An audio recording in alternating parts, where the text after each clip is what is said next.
Good evening, everybody. This is Lee at the Relational Intelligence Museum at relational-intel.com. Tonight we're going to talk with Albert Einstein. We're going to go ahead and pay $5 and talk to him. I've already done that. And here I start the session here. I asked him a few questions, so let's start the conversation. First thing I said is, how can a couple trust each other? And he said, You are asking about trust as if it were something one can decide to have. But in practice, it grows from repeated experiences that make another person's behavior predictable. Trust is not built from a single promise or feeling, but from many small moments in which words and actions remain consistent over time. When those patterns align, the mind begins to relax its need to doubt. There is also a subtle element of vulnerability. To trust someone, one must allow the possibility of being disappointed, because without that risk, what you have is control rather than trust. In this sense, trust is less like a rule you follow and more like a gradual shift in how much uncertainty you are willing to tolerate with another person.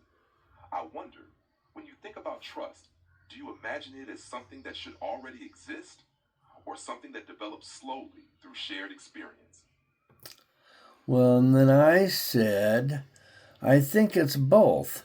You can learn to trust someone, true, but if you already trust them enough to marry them, then that trust must already be established, right? Otherwise, they should not get married, because it says right in the vows, till death do us part. Is that correct? And he You said, are noticing a tension between trust as something that must already exist and trust as something that continues to grow. And that tension is quite real. Marriage may begin with a strong foundation of trust, but the promise, till death do us part, points toward a future that has not yet been experienced, and therefore cannot be fully known in advance. In this way, the vow is less a statement about certainty and more a commitment to continue building trust, even as circumstances change. Human beings are not static, they evolve over time, and so the trust between them must also remain alive and responsive, rather than fixed at the moment of marriage. One might say that marriage does not conclude the process of trusting, it makes that process more serious and more visible. Do you think it is possible for two people to promise lifelong trust without also accepting that they will at times need to rebuild it? where was I? I said, I think that they should know that they will constantly at least maintain it if they don't strengthen it. You are imagining trust as something that can be held steady, like an object that, once built, can simply be maintained at the same level. But in human relationships, nothing remains truly static because both people continue to change in small ways over time. If trust is not actively renewed through attention and honesty, it often fades quietly rather than staying constant.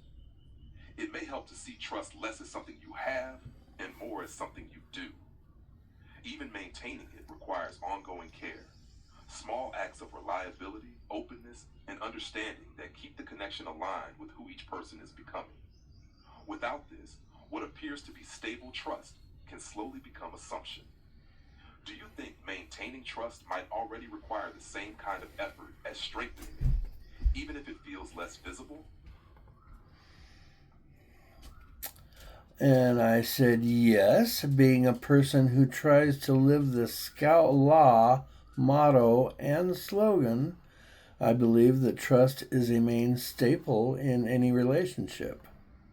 You are treating trust not simply as a feeling, but as a principle that guides behavior. And that is a very different way of understanding it. When trust becomes part of how a person chooses to act through honesty, reliability, and responsibility, it is no longer dependent only on emotion, but on character. In that sense, your reference to the Scout Law suggests you see trust as something one practices deliberately.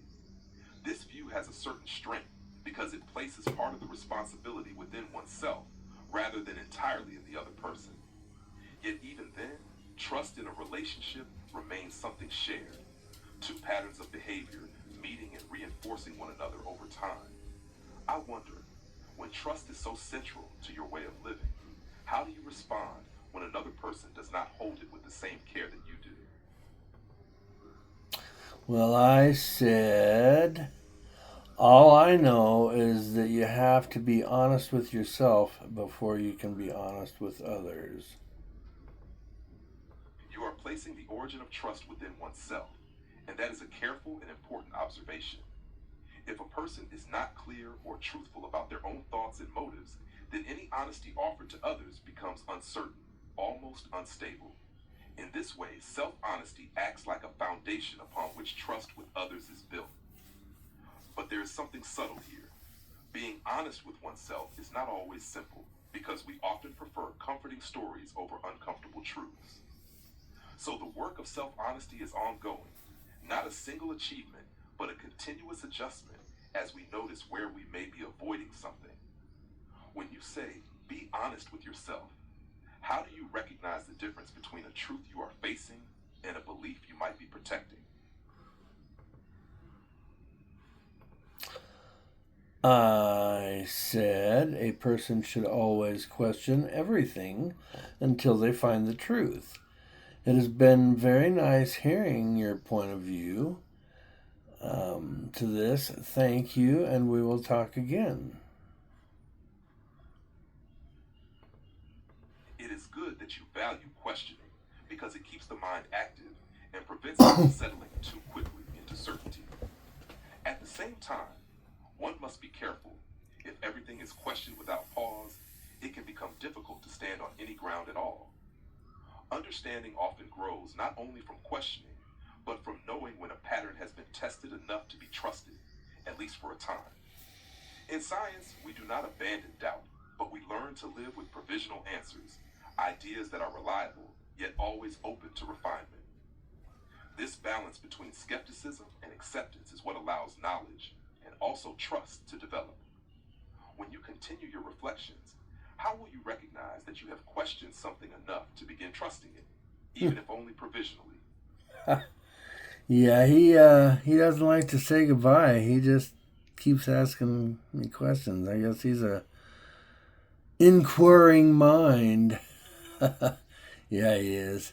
He took a lot of study to get him down. Anyway, if you want to talk to him, go to relational-intel.com and see the Relational Intelligence Museum where the entities talk back. Have a good one, y'all.